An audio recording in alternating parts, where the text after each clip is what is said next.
La dot en pays Ani. Chez les Akans en général et les Ani en particulier, le mariage traditionnel se fait en 2 étapes.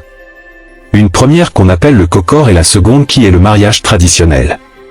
Certaines circonstances autorisent la célébration du mariage en une seule fois au cours d'une cérémonie qui associera ces 2 événements. Même s'il y a de légères différences selon les zones, l'ossature générale se présente ainsi. Le kokokor. Il correspond à la cérémonie de présentation du prétendant aux futurs beaux-parents.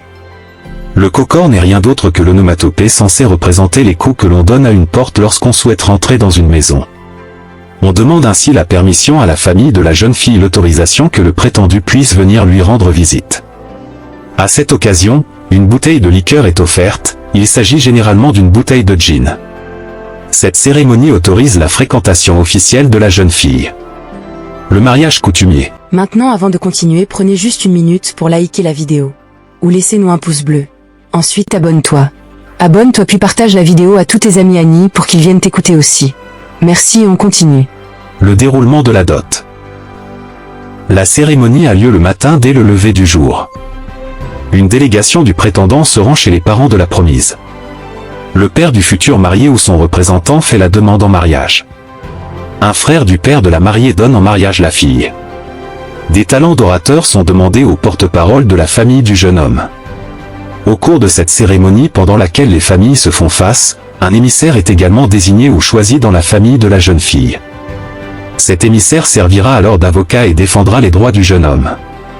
Après les salutations d'usage, le porte-parole introduit la raison qui motive la venue de la famille. Un jeu s'installe dans le but de tester la patience du jeune homme et de sa famille afin d'évaluer sa détermination et sa volonté d'épouser la promise. Il arrive qu'on fasse défiler les sœurs de la fiancée afin que le jeune prouve qu'il connaît bien sa fiancée. Elle apparaît, ensuite, couverte d'un pagne. À cette étape, le fiancé doit attester que c'est sa promise. S'il y arrive, la dot peut continuer. Plusieurs dons en numéraire et en nature sont effectués au cours de cette cérémonie. Dons en nature, on peut avoir liqueur 6 bouteilles de liqueur, entre parenthèses, 2 gin, un rhum, un martini, un whisky et un Campari, sont offertes. Le nom des boissons mentionnées est indicatif et ça peut varier. Voici la répartition des boissons entre parenthèses, elle peut varier. Une bouteille de liqueur est retournée aux beaux-parents en guise de remerciement. 1 ou 2 bouteilles de liqueur à l'assemblée en guise de remerciement. Ces bouteilles seront consommées sur place au cours de la cérémonie. 1 bouteille de rhum à la famille pour la maman de la mariée. Le reste des bouteilles de liqueur est tenu à la disposition du père de la mariée ou de son représentant légal. Don en numéraire argent.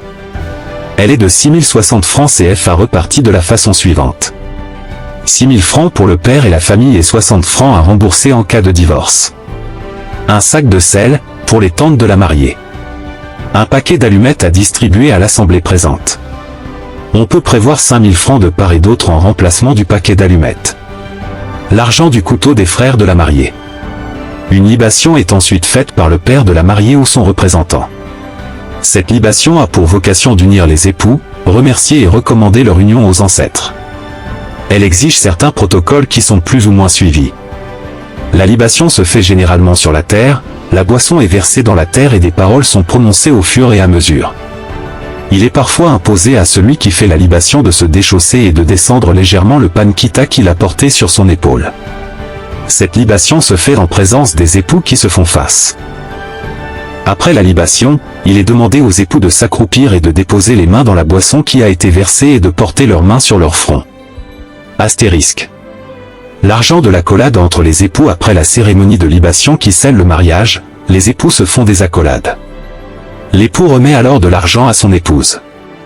Cette somme est laissée à la discrétion de la mariée. Cette somme est remise à la mariée pour ses sœurs qu'elle quitte. Astérisque. Une somme d'argent. Cette somme est censée compenser l'argent que les parents ont investi pour les soins et l'éducation de la mariée. La remise de cette somme d'argent ne signifie pas l'achat de la mariée mais montre la valeur de la femme. Les éléments énoncés peuvent varier en fonction des familles et des villages. Maintenant, si vous avez quelque chose à ajouter ou si votre dot a été différent, merci de nous enrichir dans les commentaires. Mais dans le respect ou avec un minimum de respect. Notez bien, ne tenez pas trop compte des images mais écoutez bien ce qui est dit. Nous n'avons aucun droit sur les images, juste pour illustrer la tenue traditionnelle. Point.